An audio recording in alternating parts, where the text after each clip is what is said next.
오늘 하나님께서 우리에게 주시는 말씀은 레위기 19장 13절 말씀입니다. 레위기 19장 13절 말씀 우리 함께 읽겠습니다. 너는 내 이웃을 억압하지 말며 착취하지 말며 품꾼의 싹을 아침까지 밤새도록 내게 두지 말며. 아멘. 내가 네게 명령한 것이 아니냐. 강하고 담대하라. 두려워하지 말며 놀라지 말라. 내가 어디로 가든지 내 하나님 여호와가 너와 함께 하느니라. 사랑의 하나님, 한 주간의 삶도 지켜주신 은혜에 감사하며 주님 말씀대로 살지 못했음을 고백하오니 용서하여 주시옵소서. 주님, 연일 동안 강추위가 계속되고 있지만 주님의 포근한 사랑을 나누게 하시고 말씀을 사모하고 시험 속에서도 믿음 잃지 않게 하시며 신앙이 자라서 열매 맺는 삶을 살아가게 하시옵소서. 주님, 저희 복된 말씀 교회를 이곳에 세우셨으니 평안하고 든든히 서가는 교회가 되게 하시며 십자가의 사랑을 실천하며 웃음꽃이 피는 화목한 공동체가 되게 하시옵소서. 주님, 원치 않는 질병으로 입원 치료 중이신 근사님, 주님의 능력의 손으로 어루만져 주시어 깨끗이 나음받아 함께 예배의 자리에서 기쁨의 찬양을 드리게 하여 주시길 간절히 기도드립니다. 사랑의 주님, 오늘도 성령의 말씀, 진리의 말씀, 능력의 말씀을 전하실 목사님께 하나님의 은혜와 평강이 넘치시길 간구하며 선포되는 말씀을 통해 각 사람의 마음에 꼭 필요한 깨달음이 주어지게 하시오며 은혜와 기쁨이 가득한 가정 되게 하여 주시옵소서.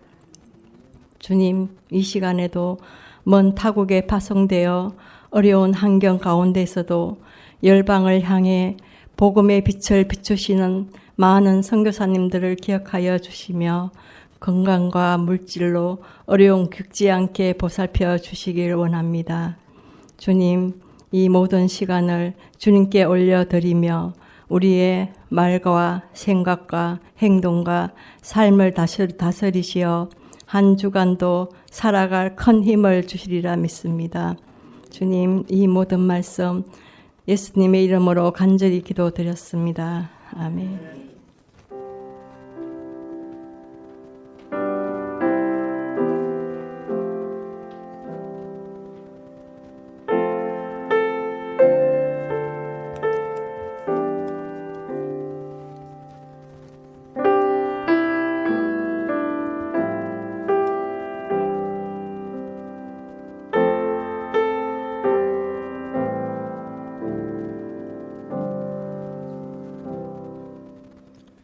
다 함께 찬송가 438장 함께 찬양하겠습니다. 438장입니다. 내 영혼이 은총 입어 중한 죄지 벗고 보니 슬픔 많은 이 세상도 천국으로 화하도다. 할렐루야 찬양하세. 내 모든 죄 사함받고 주 예수와 동행하니 그 어디나 하늘나라. 주의 얼굴 뵙기 전에 멀리 뵈던 하늘나라. 내 맘속에 이루어지니 날로 날로 가깝도다. 할렐루야 찬양하세. 내 모든 죄 사함받고 주 예수와 동행하니 그 어디나 하늘나라. 높은 산이 거친 들이 조막이나 궁궐이나 내 주 예수 모신 곳이 그 어디나 하늘나라. 할렐루야 찬양하세. 내 모든 죄 사함받고 주 예수와 동행하니 그 어디나 하늘나라. 아멘. 오늘 본문 말씀을 우리 다시 한번 읽어보겠습니다. 같이 읽겠습니다. 너는 내 이웃을 억압하지 말며 착취하지 말며 품꾼의 싹을 아침까지 밤새도록 내게 두지 말며 라고 말씀합니다. 아마 이 말씀을 우리도 이렇게 들어서 알지만 이 말씀을 들어보지 않은 세상 사람들도 이 말씀에 다 동의하리라고 생각이 듭니다. 무엇보다 노동자 입장에서 보면 당연히 그래야 되지 이런 생각을 하지 않을까 싶습니다. 그런데 우리가 지난주에 봤던 11절과 12절 말씀도 마찬가지 아니었습니까? 우리 11절과 12절 말씀도 같이 읽어보겠습니다. 너희는 도둑질하지 말며 속이지 말며 서로 거짓말하지 말며 너희는 내 이름으로 거짓 맹세함으로 내 하나님의 이름을 욕되게 하지 말라. 나는 여호와이니라. 도둑질하지 말며 속이지 말며 서로 거짓말하지 말며 거짓 맹세하지 말라라고 하는 이 말은 예수 믿지 않는 사람들도 다 알고 있는 것입니다. 그래서 어렸을 때부터 이 말을 듣죠. 다른 사람의 것을 훔치면 안 된다, 거짓말하면 안 된다, 속이면 안 된다 이런 말을 합니다. 어떤 부모도 어떤 선생님도 정상적이라면 다른 사람의 것을 훔쳐도 된다, 속여도 된다, 거짓말해도 된다 이런 말을 하지는 않을 것입니다. 이렇게 하는 것은 사회를 붕괴시키는 것이고 이렇게 하는 것은 인간적인 삶을 살아가지 못하는 것이기 때문에 그렇게 하지 말라라고 말씀을 하는 것이죠. 그런데 앞에도 잠깐 말씀드렸지만 하나님의 백성들은 이 성경을 통해서 하나님께서 이런 것을 하지 말라, 그런 것이 거룩한 삶이다 라고 말씀을 하고 있어서 아는데, 그러면 세상 사람들, 예수 믿지 않는 사람들은 이 말을 어떻게 알고 그것을 가르칠까요? 이렇게 가르칠 수 있는 근거가 있는데요. 그것은 하나님께서 사람을 창조하실 때 하나님의 형상대로 창조하셨기 때문이라는 것입니다. 하나님이 하나님의 형상대로 창조하셨다는 말이 무슨 말이냐? 하나님의 성품을 사람 안에 부어주셨다는 것이죠. 그런데 물론 인간이 타락하면서 성품에 문제가 생기긴 했습니다. 그래도 양심이라는 것이 있어서 양심이 화인맞지 않는 이상 하나님께서 우리를 창조하신 그 성품이 우리 가운데 어느 정도는 있기 때문에 이런 것이 나쁘다고 하는 것을 알기 때문에, 그래서 성경에서 이 말씀을 하지 않으셔도 자기의 자녀들에게 도둑질하지 말아야 된다, 속이면 안 된다, 거짓말하면 안 된다, 거짓 맹세하지 말아라 라고 하는 것을 성경에 기록된 말씀을 듣지 않아도 이것은 우리 안에 하나님께서 심어주신 것이기 때문에 가르치고 그렇게 사회를 유지한다는 것이죠. 이런 면에서 봤을 때 우리가 계속 거룩에 대한 말씀을 보겠지만 거룩이라고 하는 것과 인간적인 삶을 살아가는 것과 밀접한 관계가 있지 않나 하는 생각을 합니다. 이것은 우리가 성경의 말씀을 계속 보면서 좀 확인하겠고요. 어찌됐든 간에 이 말씀을 하나님께서 하나님의 백성들에게 그것도 거룩하라라고 말씀을 하면서 이 말씀을 하고 있다고 하는 것입니다.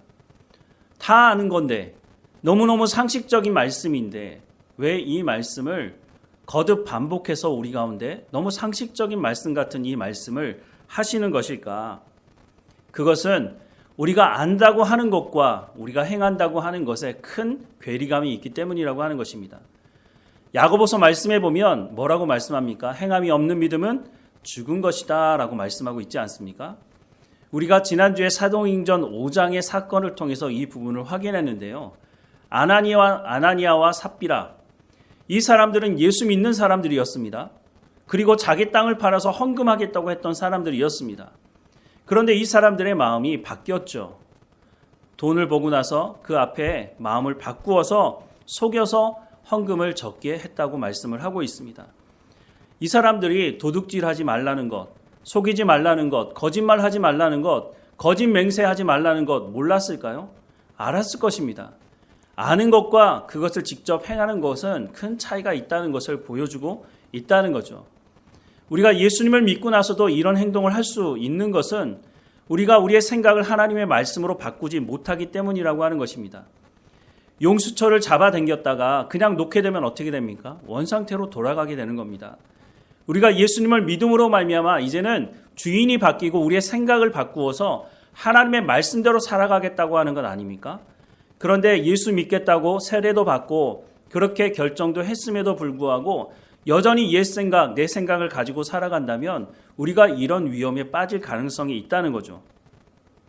히브리서 6장 1절부터 6절 말씀해 보면 그러므로 우리가 그리스도의 도의 초보를 버리고 죽은 행실을 회개함과 하나님께 대한 신앙과 세례들과 안수와 죽은 자의 부활과 영원한 심판에 관한 교훈의 털을 다시 닦지 말고 완전한 대로 나아갈지니라. 하나님께서 허락하시면 우리가 이것을 하리라. 한번 빛을 받고 하늘의 은사를 맛보고 성령에 참여한 바 되고 하나님의 선한 말씀과 내세의 능력을 맛보고도 타락한 자들은 다시 새롭게 하여 회개할 수 없나니 이는 그들이 하나님의 아들을 다시 십자가에 못 박아 드러내놓고 욕되게 함이라 라고 말씀을 하고 있습니다. 우리가 이와 같은 자리에 서지 않도록 어떻게 하라고요? 초보의 도를 벗어나야 된다라고 말씀을 하고 있습니다. 우리가 예수 믿는다고 고백하는 그 자리에만 머물렀게 되면 우리가 이런 시험에 빠질 수가 있다라고 경고하고 있는 것이죠. 그래서 예수님께서 오실 성령에 대한 말씀을 하시는 것입니다. 성령이 오시면 하나님의 말씀을 가르치시고 깨달아 알게 하시고 행하게 하시는 분이 바로 성령이시다라고 말씀을 하고 있죠. 그런데 이 성령이 오실 것이라고 하는 것이 예수님께서 즉흥적으로 하신 말씀이 아니라는 것입니다. 이미 구약 성경에 약속된 말씀이 있는데요. 에스겔서 36장 26절 27절에 보면 또 새 영을 너희 속에 두고 새 마음을 너희에게 주되 너희 육신에서 굳은 마음을 제거하고 부드러운 마음을 줄 것이며 또 내 영을 너희 속에 두어 너희로 내 율례를 행하게 하리니 너희가 내 규례를 지켜 행할지라 라고 말씀을 하고 있습니다. 이 말씀을 받아서 예수님께서 오실 성령에 대한 말씀을 하고 있고 로마서 8장에도 이와 같은 말씀을 거듭 반복해서 하고 있다고 하는 것이죠. 우리가 받은 구원은 급조된 구원이 아닙니다.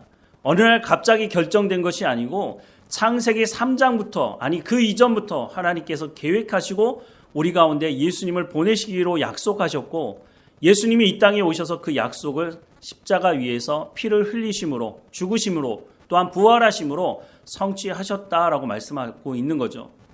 바로 이 십자가 사건을 통해서 우리가 부름을 받았고 성령을 통해서 예수 그리스도를 구주로 영접하게 하셨다라고 말씀을 하고 있습니다.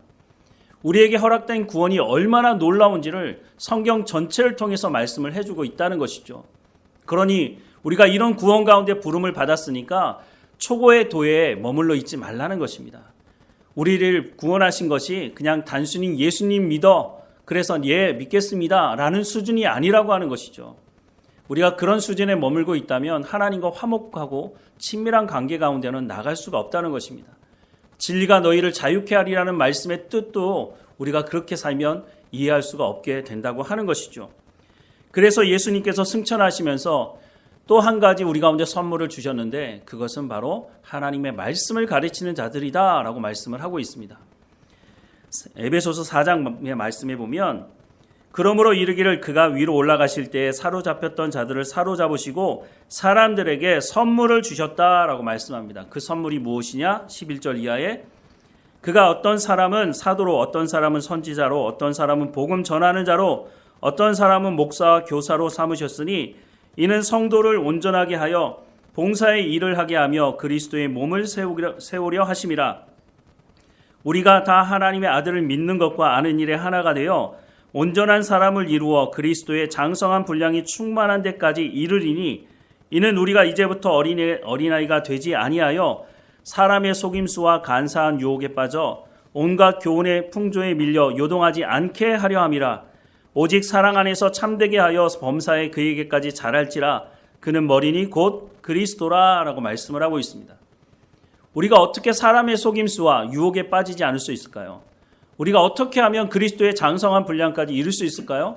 바로 하나님의 말씀을 가르치는 사람들이 하나님의 말씀을 제대로 가르치고 또한 성도들은 그 하나님의 말씀을 듣고 믿고 순종하는 삶을 살아갈 때에 우리가 이 세대를 분별하고 하나님을 기쁘시게 하는 하나님의 마음에 합한 삶을 살아갈 수가 있다고 말씀하고 있는 것입니다. 이것은 하나님의 약속이라고 말씀하고 있는 것이죠.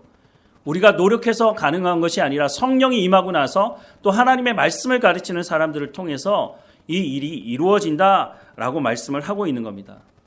사랑하는 여러분, 그런데 이렇게 생각하는 사람들이 있습니다. 내가 신앙 경력이 얼만데, 내가 교회를 얼마나 오랫동안 다녔는데, 나도 배울 만큼 배운 사람이야. 나 대학도 다니고 대학원도 다니고 사회 경력도 만만치 않아. 그래서 내가 그런 세상 유혹에 거짓 복음에 빠져들 이유가 없어. 난 절대 그러지 않을 거야 라고 생각하는 분들이 있다면 그 교만함을 빨리 내려놓기 바랍니다. 떨어지는 물방울에 바위가 뚫린다는 말이 있지 않습니까? 이렇게 마음을 먹고 이렇게 많은 것을, 많은 지식을 가지고 있는 사람이라 할지라도 거짓 복음이 계속해서 전해지고 그 거짓된 복음을, 성공과 번영주의에 사로잡힌 잘못된 복음을 계속 듣다 보면 결국은 후회할 날이 오게 된다고 하는 것이죠. 그래서 골로새서 3장 말씀에 보면 1절 말씀에 그러므로 너희가 그리스도와 함께 다시 살리심을 받았으면 위의 것을 찾으라. 거기는 그리스도께서 하나님 우편에 앉아 계시느니라 라고 말씀을 하고 있습니다. 예수님을 영접한 사람들은 하나님의 백성다운 삶을 살아가 보지 않았기 때문에 에베소서 말씀과 같이 허물과 죄로 죽었던 우리가, 본질상 진노의 자녀였던 우리가, 하나님과 원수된 관계였던 우리가 예수 믿는다고 해서 갑자기 변화된 삶을 살아갈 수는 없다는 것입니다. 그래서 우리가 이런 세상의 유혹과 거짓 복음을 듣고 속아 넘어갈 수도 있다는 것이죠. 그러면 어떻게 해야 되느냐? 우리가 예수님을 영접했다면 위의 것을 찾으라 라고 말씀합니다. 그러면 그 위에 뭐가 있다고요? 그리스도가 하나님 우편에 앉아 계신다라고 말씀하고 있습니다. 요한복음 1장 1절에 보면 태초에 말씀이 계시니라. 이 말씀이 하나님과 함께 계셨으니 이 말씀은 곧 하나님이시니라 라고 말씀합니다. 하나님 우편에 계신 예수님이 바로 말씀이라고 말씀합니다. 그 말씀을 구하라고 말씀하고 있는 것이죠. 그러면 구하면 주시겠느냐? 야고보서 1장 5절 말씀에 너희 중에 누구든지 지혜가 부족하거든 모든 사람에게 후히 주시고 꾸짖지 아니하시는 하나님께 구하라. 그리하면 주시리라 라고 말씀하고 있다는 겁니다. 우리가 시험 가운데 있을 때에 말씀을 구하라는 겁니다. 예수님께서 마귀에게 시험 받을 때 그 시험을 어떻게 승리하셨습니까? 말씀으로 승리하셨죠. 그래서 우리가 고난 중에 이 믿음이 흔들리지 않도록 하나님의 약속의 말씀을 구해라. 그러면 주신다라고 말씀을 하고 있는 것이죠. 골로새서 말씀을 계속 한번 보겠습니다. 우리 2절부터 말씀 같이 읽어보겠습니다. 위의 것을 생각하고 땅의 것을 생각하지 말라. 이는 너희가 죽었고 너희 생명이 그리스도와 함께 하나님 안에 감추어졌음이라. 우리 생명이신 그리스도께서 나타나실 그때에 너희도 그와 함께 영광 중에 나타나리라. 그러므로 땅에 있는 지체를 죽이라. 곧 음란과 부정과 사욕과 악한 정욕과 탐심이니 탐심은 우상 숭배니라. 이것들로 말미암아 하나님의 진노가 임하느니라. 너희도 전에 그 가운데 살 때에는 그 가운데서 행하였으나 이제는 너희가 이 모든 것을 벗어버리라. 곧 분함과 노여움과 악의와 비방과 너희 입에 부끄러운 말이라. 너희가 서로 거짓말을 하지 말라. 옛사람과 그 행위를 벗어버리고 새 사람을 입었으니 이는 자기를 창조하신 이의 형상을 따라 지식에까지 새롭게 하심을 입은 자니라 라고 말씀하고 있습니다.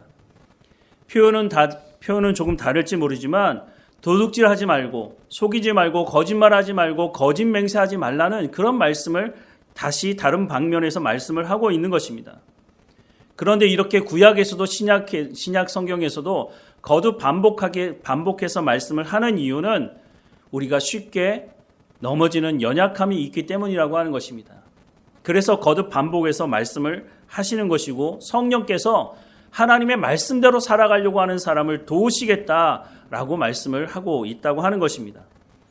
이렇게 많은 말씀을 하심에도 불구하고 사실 이렇게 살아가는 것이 쉽지 않다는 것을 우리가 알죠. 무엇보다 이스라엘 백성들이 이 말씀을 가장 먼저 받았던 사람들 아닙니까? 그런데 이 말씀을 받고서도 이 말씀대로 살아가지 못했다고 하는 것입니다.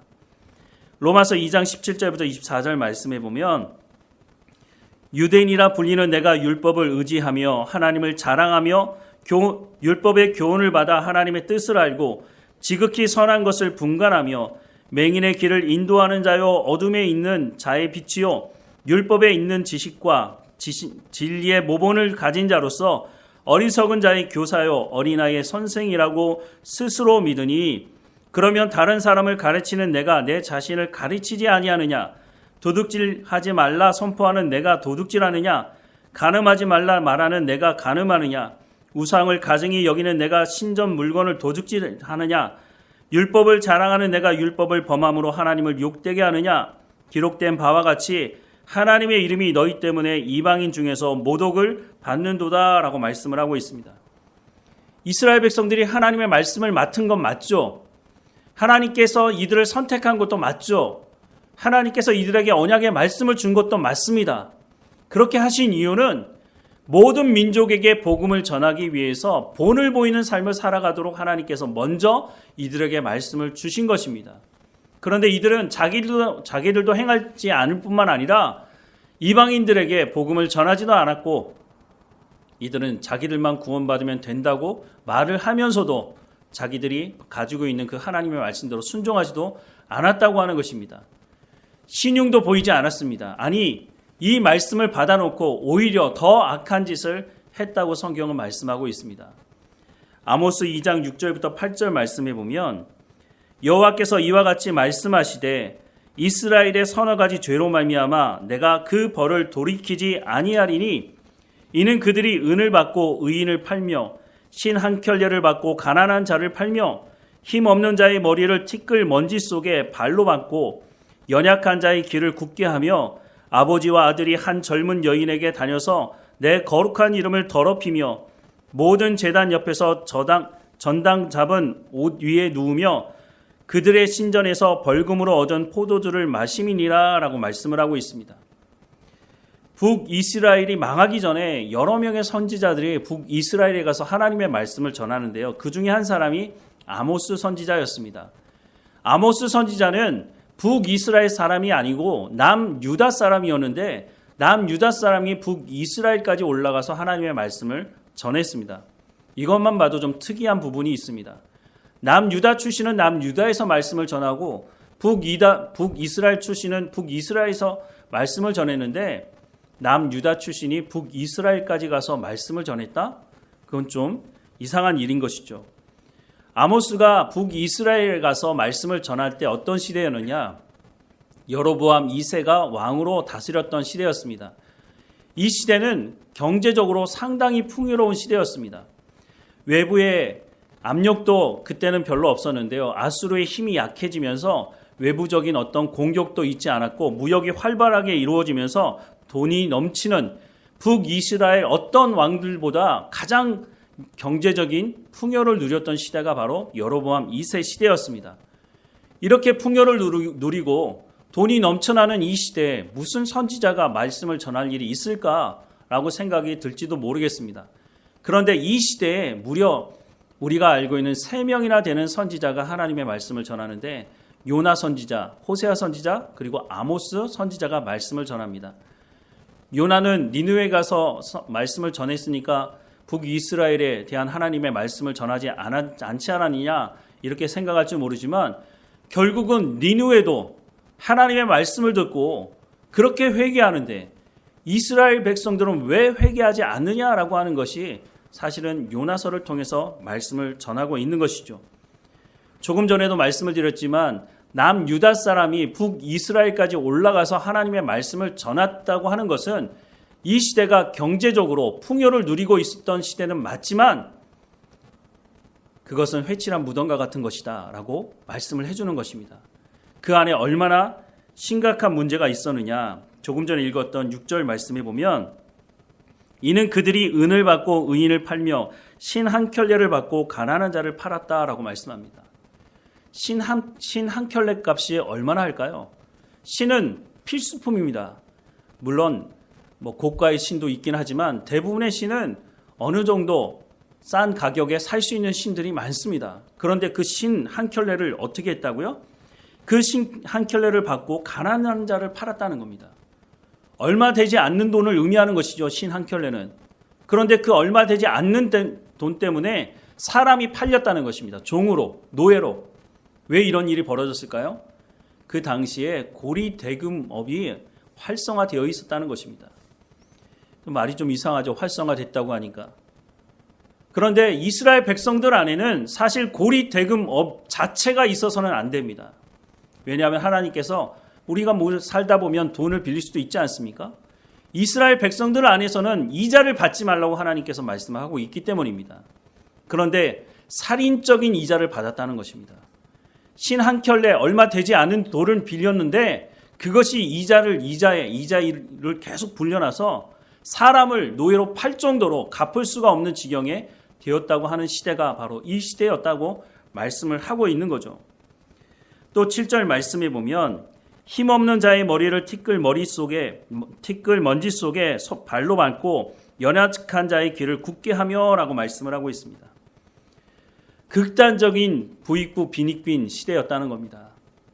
가지고 있는 사람, 기득권이 있는 사람, 부자들은 가난한 자의 머리에 티끌, 그게 무슨 가치가 있다고 그것까지 다 걷어가겠습니까? 비유적인 표현일지 모르겠지만 가난한 자의 모든 것을 착취해 갔다는 것입니다. 자기가 더 부유해지기 위해서 그런 시대가 바로 이런 시대였다라고 말씀을 하고 있는 것이죠. 그런데 오늘 본문 말씀은 뭐라고 말씀합니까? 너는 내 이웃을 억압하지 말며 착취하지 말며 품꾼의 싹을 아침까지 밤새도록 내게 두지 말라라고 말씀을 하고 있습니다. 그런데 이 말씀대로 행하지 않았던 사람들 누굽니까? 하나님의 언약의 말씀을 받았던, 하나님의 말씀을 맡았던 이스라엘 백성들이었다고 말씀을 하고 있는 겁니다. 이 사람들이 하나님의 말씀에 순종하지 않고 심판에 이르게 되었다라고 하나님께서 말씀하고 있는 겁니다. 또 7절 후반절 말씀에 보면 아버지와 아들이 한 젊은 여인에게 다녀서 내 거룩한 이름을 더럽혔다라고 말씀합니다. 이 말씀은 이 풍요의 시대에 아버지와 아들이 한 창녀에게 드나들었다라고 하는 말씀이 아닙니다. 이 말씀은 더 충격적인데요. 아버지가 그 가지고 있는 부와 권력을 가지고 아들이 연애하는 여자를 빼앗았다라고 하는 그런 의미입니다. 8절 말씀에 보면 모든 제단 옆에서 전당 잡은 옷 위에 누우며 그들의 신전에서 벌금으로 얻은 포도주를 마시미니라 라고 말씀하고 있습니다. 이스라엘 백성들 여러분 영화에서 보시면 기억을 하실 것 같은데요. 그 사람들 옷이 어떻습니까? 통으로 되어 있는 옷이고 상당히 두툼한 옷입니다. 저당을 잡을 때 옷을 저당 잡기도 합니다. 하지만 성경에 보면 옷을 저당 잡더라도 그날 해가 지기 전에 그 옷을 돌려주라라고 말씀합니다. 왜냐하면 그 옷이 그냥 옷일 뿐만 아니라 저녁에 잠자리에 들 때 덮고 자는 이불 역할을 하기 때문인 것이죠. 그런데 그것을 빼앗아서 돌려주지 않았다고 말합니다. 그리고 어떻게 했다고요? 제단 옆에 누웠다라고 말씀합니다. 원래는 제단 옆에 누울 수가 없습니다. 그런데 제단 옆에 누웠다고 하는 말은 무슨 말이냐면 하나님께서 말씀하시는 말씀을 완전히 무시하며 살았다는 겁니다. 오늘 우리가 읽었던 레위기 19장 13절 말씀, 이 사람들이 몰랐을까요? 모를 리가 없죠. 그런데 그 말씀을 완전히 무시하며 살았다는 것입니다. 신전에서 벌금으로 얻은 포도주를 마신다. 이 말이 무슨 말일까요? 부자, 기득권을 가지고 있는 사람들이 법을 이용해서 가난하고 약한 사람들의 것을 착취해서 그것을 가지고 성전에서 포도주를 마셨다는 것입니다. 그러면 하나님께서 그들의 예배를 받으시겠습니까?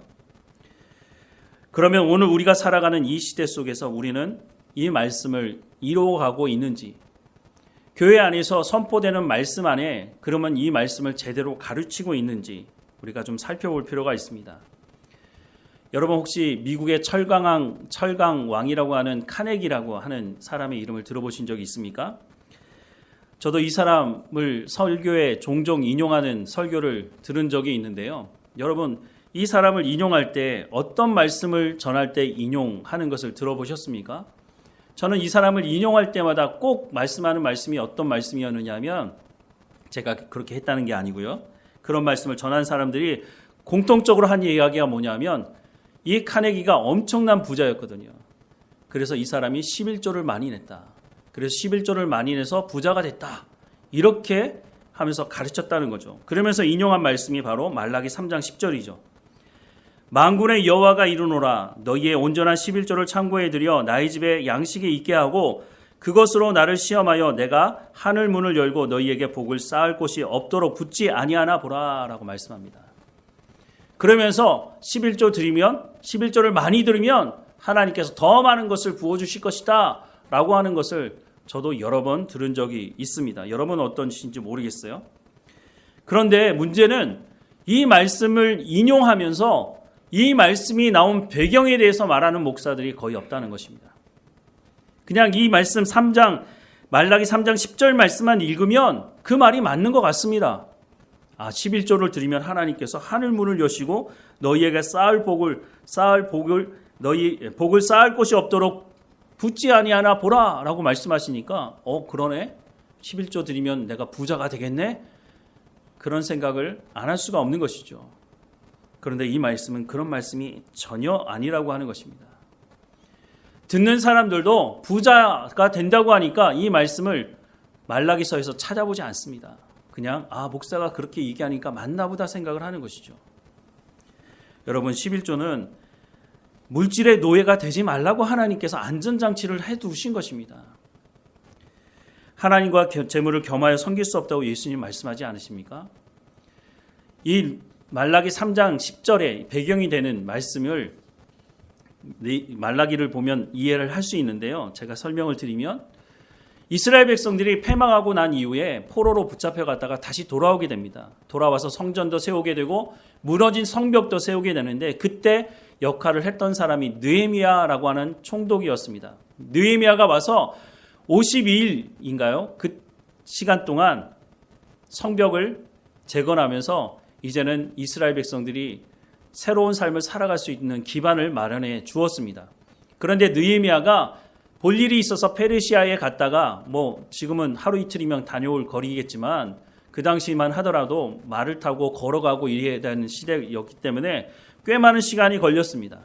그리고 다시 돌아왔는데 성전에 가보니까 제사장들이 보이지 않는 겁니다. 아니, 제사장들이 다 어디 간 거야? 알고 보니까 백성들이 11조를 내지 않아서 백성들이 먹고 살 수가 없으니까 이 사람들이 먹고 살기 위해서 흩어진 것이었습니다. 그런데 이스라엘 백성들이 왜 망하고 왜 포로로 붙잡혀 갔습니까? 하나님의 말씀을 듣지 않아서 포로로 붙잡혀 간 것 아닙니까? 바벨론 포로로 붙잡혀 가서야 우리가 무엇이 잘못되는지 알고 회개하고 하나님의 말씀을 가르치겠다고 회당 교육이 있지 않았습니까? 그리고 이 사람들이 다시 돌아와서 성전을 다시 짓고 성벽을 다시 지으면서 우리가 이제는 하나님의 백성다운 삶을 살아가겠다고 한 것 아니었습니까? 그런데 이제 모든 것이 편안해지니까 포로로 붙잡혀 가기 전과 그 후가 똑같은 모습을 보이고 있다고 하는 것입니다. 하나님의 말씀을 누가 가르칩니까? 당시에는 제사장들이 가르쳐야 했습니다. 제사장들은 땅을 분배받지 못했기 때문에 백성들이 11조를 내지 않으면 이 사람들은 먹고 살 길이 없는 것이죠. 그런데 11조를 내지 않으니까 이 사람들이 살기 위해서 모두가 다 성전의 일을 버리고 하나님 말씀 가르치는 일을 버리고 흩어져서 자기 살 길을 찾아갔다는 것입니다. 결국은 이 사람들이 하나님의 말씀을 가르치지 않으면 어떤 일이 벌어지겠습니까? 또다시 포로 붙잡혀가기 전과 같은 똑같은 일이 벌어지고 마는 것입니다. 하나님을 알지 못하니 또다시 범죄하게 되면 하나님 심판하실 수밖에 없으니까 그런 일이 반복될 수밖에 없다고 하는 것이죠. 결국은 이스라엘 백성들이 어떤 결과를 가져왔는지 이미 성경을 통해서 오늘 우리에게 말씀해 주시고 있음에도 불구하고 우리가 그 전철을 밟아갈 이유가 어디 있느냐라고 말씀을 하고 있는 것이죠. 그런데 문제는 아무리 말해도 자신에게 이 멸망에 이 포로 붙잡혀가는 일이 벌어지기 전에는 많은 사람들이 깨닫지 않고 돌아오지 않는다고 하는 것입니다. 내가 이렇게 잘 먹고 잘 살고 편한데 나한테 무슨 문제가 있어? 이런 생각을 하는 것이죠. 그런데 홍수 심판 때도 이스라엘 백성들이 멸망을 당할 때도 똑같은 일이 있었다고 하는 것을 기억해야 한다는 것입니다. 비가 내리기 시작하고 숨이 막혀서 죽을 정도가 돼서야 그때 노아가 그렇게 말했던 것이 그 말이구나. 그 선지자들이 그렇게 외쳤던 말이 그 말이구나 라고 하는 것을 그때 깨달아 봐야 별로 소용이 없다고 하는 것입니다. 어떤 사람이 지혜로운 사람입니까? 왜 우리가 피도 섞이지 않은 이스라엘 백성들의 역사를 성경을 통해서 보면서 우리가 그 말씀을 우리 마음에 새겨야 한다고 말씀하고 있는 것입니까? 아담과 하와가 타락한 이후 사람들은 똑같습니다. 그 사람들이 어느 곳에 사든지 어느 시대에 살았든지 똑같습니다. 2000년 전에 살았던 사람들이나 3000년 전에 살았던 사람들이나 오늘 이 시대를 살아가는 사람들이나 똑같이 다 죄인이라고 하는 것이죠. 그러니까 하나님의 말씀으로 새롭게 하지 않으면 우리도 똑같은 이런 이스라엘 백성들이 범했던 그 잘못을 똑같이 범할 수 있는 위험성이 있다고 하는 것입니다. 그래서 우리가 오늘 이 시대에 하나님의 말씀을 듣고 깨달아 알고 순종할 수 있는 것이 그것이 바로 우리 가운데 가장 큰 은혜라고 하는 것입니다. 오늘 본문의 말씀의 관점으로 카네기에 대해서 얘기하고 싶다면 11조를 많이 하면 복을 받는다라고 하는 말씀이 아니라 카네기가 그 많은 돈을 벌기 위해서 어떤 일을 범했는지를 이야기해야 하는 것이죠. 이렇게 부자가 되는 것은 세상에서 쉽지 않습니다. 불가능하진 않겠지만 불법을 행하고 수단과 방법을 가리지 않으면 그 자리에 올라가기 쉽지 않은 세상 구조가 있다고 하는 것입니다. 카네기도 마찬가지였다는 거죠. 카네기가 노제를 탄압하면서 사람이 죽어나가기도 했습니다. 그런데 그때 자신에게는 책임이 없다고 말을 했다는 것이죠. 오늘 이 시대 우리나라에서 벌어지는 쿠팡 사태도 비슷하지 않습니까? 자신에게 이익만 보인다면 수단과 방법을 가리지 않는 것입니다. 그런데 이런 거대한 기업들이 사회에 기부를 하지 않느냐? 합니다. 그래서 어떤 생각을 하느냐? 부자가 번 돈을 잘 쓰면 되는 것이고 이 돈으로 사회를 계몽하면 된다라고 하는 생각을 한다는 것이죠. 이 말이 무슨 말입니까? 돈 많이 버는 엘리트가 머리가 되어서 사회를 계몽하면 된다라는 생각을 한다는 것입니다. 그런데 이와 비슷한 얘기를 오랫동안 교회에서도 해왔다는 것입니다.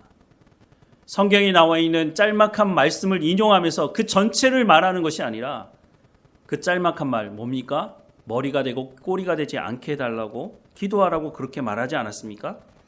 부자가 되어야만 사회에서 성공적인 사람이 되어야만 사람들에게 전도할 수 있다. 그래서 한국교회가 욕먹지 않고 있습니까? 그 과정을 말하지 않는 것입니다. 그 과정 가운데 수단과 방법을 가리지 않는 세상 사람들과 경쟁해야 하는데 정직해서는 그 자리에 올라가기 쉽지 않다는 것을 말해주지 않는 겁니다. 그러니까 무조건 머리만 되면 되지. 내가 머리에 올라가서 내가 잘하면 되지. 이런 생각을 하는 것이죠. 내가 수단과 방법을 가리지 않고 돈만 많이 벌어서 그 돈으로 내가 사회에 기부하면 되지. 그러면 하나님께서 그 기부하는 것, 그렇게 사회를 섬기는 것, 그것이 잘 되는 것이라고, 잘하는 것이라고 그렇게 말해 주겠습니까? 오늘 한국 사회에서 예수 믿는다고 하는 사람들이 욕먹는 이유가 뭡니까? 하나님의 말씀대로 살아가지 않기 때문이라고 하는 것입니다. 요즘에는 갑질한다고 하면 뉴스에 나옵니다. 여러분들도 보셨겠지만 아르바이트 학생이 주차장에서 안내할 때 폭언을 일삼고 폭력을 일삼다든가 또 아파트 경비 쓰는 분들이 밖에 나와서 인사하게 하는 그런 갑질을 행할 때에 그런 것이 뉴스에 나온다고 하는 것입니다. 그런데 거룩에 대해서 가장 많은 말씀을 하고 있는 교회 안에서는 그러면 갑질이 일어나지 않을까요? 여러분들은 잘 모르실지 모르겠지만 대표적인 갑질이 담임 목사들이 부교육자들에게 갑질하는 것입니다. 성도들은 잘 모릅니다. 왜냐하면 담임 목사와 부목사 사이에만 일어나는 일이기 때문이죠. 그러면 뉴스에 나오는 것처럼 그러면 부목사들도 담임 목사가 이렇게 갑질한다고 그렇게 얘기하면 되는 것 아니냐? 여러분 그렇게 되면 그 사람 아마 그 교단에서 목회하기 쉽지 않을 것입니다. 저도 제가 목회하는 현장에서 제가 모셨던 목사님이 정말 기가 막힌 갑질을 저한테 한 일이 있는데 나중에 시간이 나면 그 말씀을 드리도록 하겠습니다. 심지어는 제가 담임 목사 때도 교회에서 갑질하는 사람들을 여러 만나봤다는 거죠. 자신이 담임 목사보다 나이가 많다고 갑질하지를 않나. 교회 다 세워놓고 담임 목사가 그 교회 세울 때 있었습니까? 그런데 그 이후로 왔다고 갑질을 하질 않느냐. 그래서 제가 한 번은 그렇게 얘기한 적도 있습니다. 그렇게 갑질하려면 신학교에 가서 목회를 배워서 담임 목사가 되라고. 그런데 그 사람들 그렇게 하지는 않더라고요. 왜 그럴까 생각을 해보니까 자기들이 담임 목사가 되면 아마 교인 중에 그렇게 자기가 갑질했던 그 교인을 만날까 봐 아마 그게 무서워서 안 하는 게 아닌가 싶은 생각도 해봅니다. 여러 사람들에게 말을 들어보니까 이전 아픈 목사님도 자기들 말 듣지 않아서 쫓아냈다고, 근데 새로운 목사도 말을 듣지 않으니까 갑질하는 것이 아닌가 하는 생각을 하게 됩니다. 헌금 많이 한다고 교회에서 갑질하지 말라고 그렇게 말했더니 그 말 듣고 기분 나쁘다고 갑질을 하지 않나. 새 가족이 재직회 때 발언을 하자 교회 온 지 얼마 되지도 않은 사람이 교회에서 나댄다고 그렇게 갑질을 하지 않나. 이런 모습을 아마 여러분들도 겪었을 거고, 저도 이런 이들을 보면서 하나님께서 말씀하시는 말씀이 분명히 있는데 이 시대, 이 교회, 우리가 살아가는 이 시대에 이렇게 갑질하는 사람들이 왜 교회 안에서도 사라지지 않는 것인가.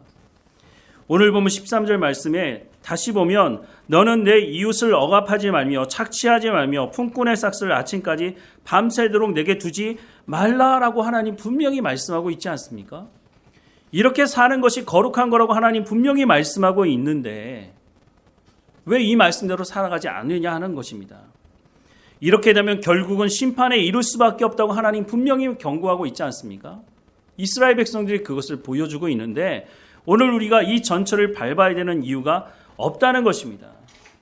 하나님께서 말씀하시는 이 말씀을 우리 마음에 깊이 새겨야 한다고 하는 것이죠. 사랑하는 여러분, 우리 교회가 나중에 성장해서 부목회자들을 모시게 됐을 때 그들이 목회에 전념할 수 있도록 해주어야 하는 것입니다. 그런데 이런 말이 있지 않습니까? 지독한 시어머니 밑에서 배운 며느리가 나중에 더 한다고. 제가 이렇게 말씀을 드리지만 나중에 마음이 바뀌어서 제가 아마 갑질을 할지도 모르겠습니다. 그러면 그때 여러분 저 찾아오셔서 목사님 내위기 말씀 전하면서 목사님 갑질하지 말라고 그렇게 말씀했잖아요. 배려하라고 그렇게 말씀했잖아요. 그렇게 말씀을 하시면 제가 아마 회개하지 않을까 하는 생각을 하게 됩니다.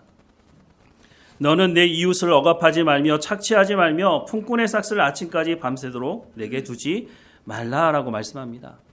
이렇게 살아가는 것이 거룩이라고 말씀합니다. 이렇게 살아가는 것이 어떻게 보면 상식적인 것이죠. 이렇게 살아가는 것이 인간다운 삶을 살아가는 것이라고 하는 것입니다. 갑질을 당했다고 해서 똑같이 갑질하지 말아야 하는 것이죠. 원수 갚는 것이 내게 있지 않고 하나님께 있다고 하나님 분명히 말씀하지 않으십니까? 우리는 하나님의 말씀을 듣고 순종하는 삶을 살아가야 된다고 말씀을 하고 있는 것입니다. 우리가 해야 하는 것은 하나님께서 말씀하신 그 말씀을 듣고 순종하는 삶을 살아가는 것입니다. 그러면 하나님께서 우리를 그리스도의 장성한 분량까지 이르게 하실 뿐만 아니라 우리가 하나님의 백성으로 또한 우리를 통해서 복음이 흘러가는 통로가 될 수 있다라고 말씀을 하고 있는 것입니다. 이 말씀 너무나 상식적이고 누구나 알 수 있는 말씀이지만 오늘 우리에게 하시는 말씀은 우리가 이와 같은 자리에 머물 수 있는 사람이라고 하는 것입니다. 그러니 우리가 하나님의 이 약속의 말씀을 붙들고 우리가 하나님의 성령의 충만함을 구하며 이 말씀을 내가 살아가는 삶의 현장에서 이루어가는 우리의 삶이 되기를 주님의 이름으로 축원합니다. 우리 다 함께 결단의 찬송 이후에 결단의 기도를 드리겠습니다.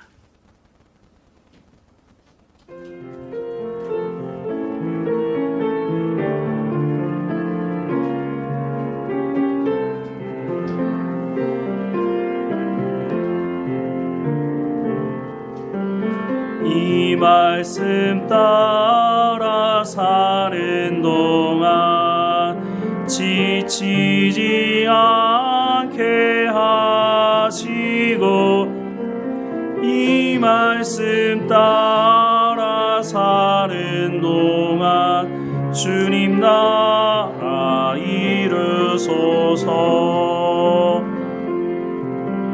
이 말씀 따라 사는 동안 지치지 않게 하시고 이 말씀 따라 사는 동안 주님 나라 이루소서.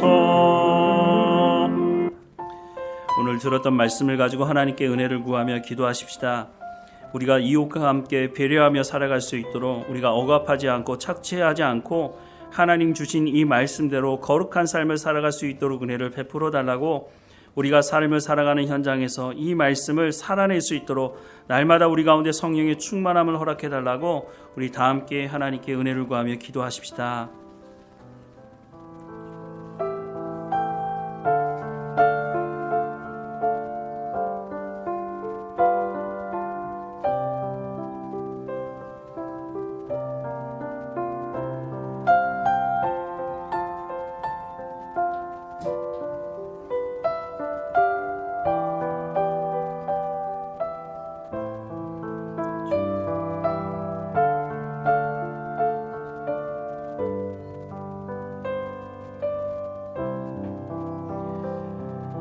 사랑하는 하나님, 오늘 우리 가운데 말씀하시는 이 말씀을 마음에 새기게 하시고 내 이웃을 억압하지 말며 착취하지 말며 품꾼의 싹을 아침까지 밤새도록 내게 두지 말라고 말씀하시는 말씀, 이웃을 향해서 배려하는 마음을 가지고 살아갈 수 있도록 하나님 우리 가운데 은혜를 베풀어 주옵소서.